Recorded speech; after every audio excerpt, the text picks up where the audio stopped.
Bismillahirrahmanirrahim. Assalamualaikum warahmatullahi wabarakatuh. Apa kabar di hari ini, anakku sekalian? Baik, di hari ini Mister akan eh, menjelaskan tentang rakuman agama Islam, materi bersih. Sebelum itu, marilah kita berdoa terlebih dahulu. Bismillahirrahmanirrahim. Rabbi shrahli sadri wa yassirli amri wahlul 'uqdatam min lisani yafqahu qawli. Rabbi zidni ilman warzuqni fahman. Amin ya rabbal alamin. Baik, kita mulai pelajari review agama Islam dengan materi bersih itu sehat. Baik, kita mulai dari hadas, ya. Toharoh, ya. Toharoh merupakan perintah agama untuk bersuci dari hadas dan najis. Hadas adalah keadaan tidak suci pada diri muslim yang menyebabkan ia tidak boleh melakukan sholat, tawaf, dan yang ibadah lainnya. Oke, hadas terbagi menjadi dua, yaitu yang pertama hadas kecil, yang kedua hadas besar.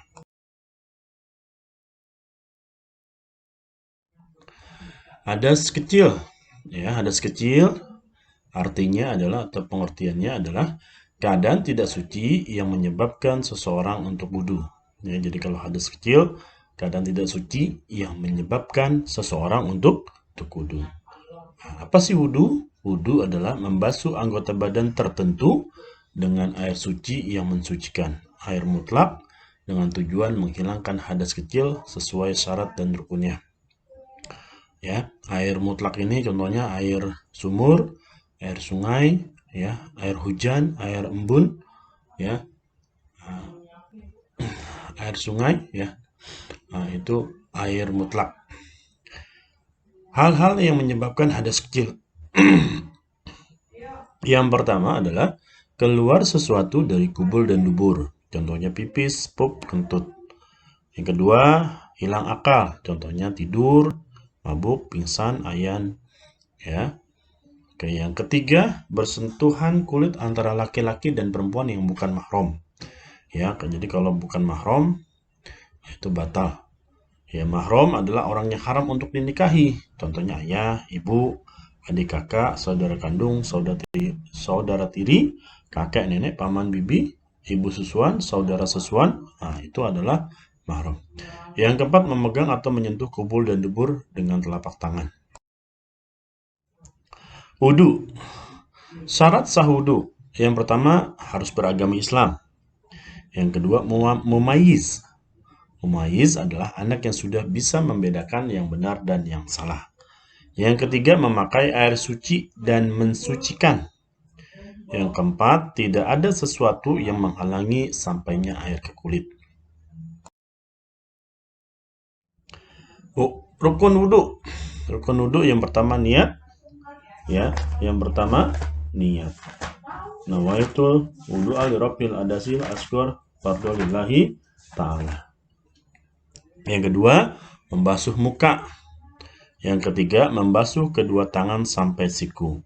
Keempat, mengusap rambut atau sebagiannya. Yang kelima, membasuh kaki sampai mata kaki. Yang keenam, tertib. Ya, tertib itu urut. Ya, jadi rukun wudu ada 6. Ya, jangan sampai terbalik.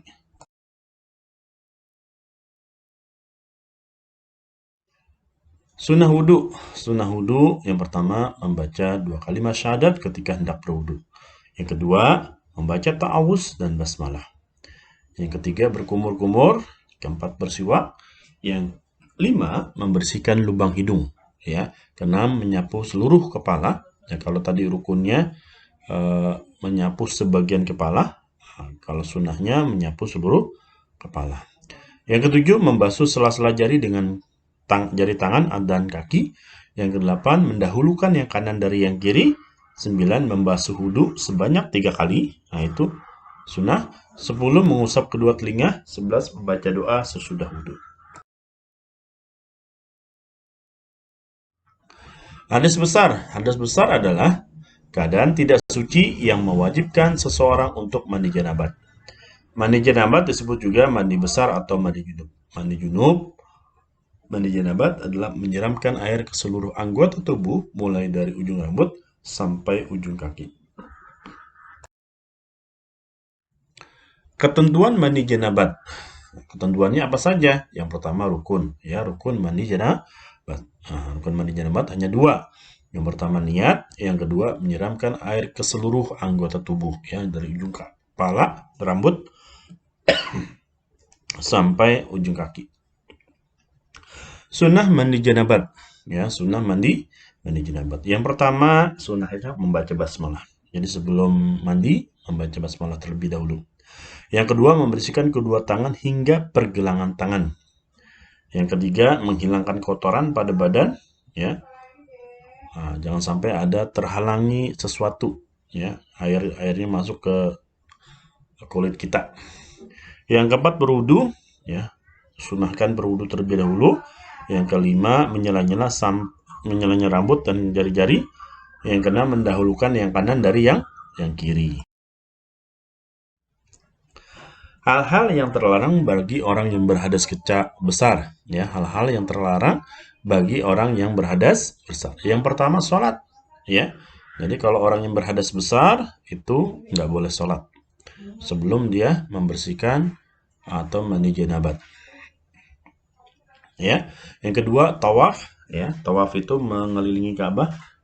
Ya, yang ketiga puasa, ya puasa sunnah. Ya, tadi sholat pun sama sunnah wajib, ya puasa pun sama sunnah dan wajib tidak boleh.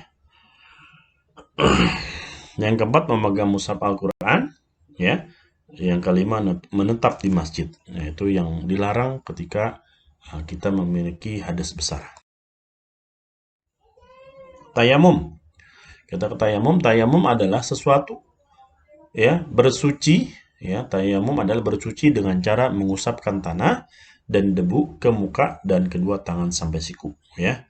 Nah, karena memang kalau tayamum hanya muka dan tangannya saja yang dibasuh. Tayamum sebagai keringanan untuk orang yang tidak dapat menggunakan air karena ada halangan. Jadi orang yang berhadas kecil atau besar, jika tidak ada air atau berhalangan untuk menggunakan air, maka bisa bersuci dengan cara tayamum.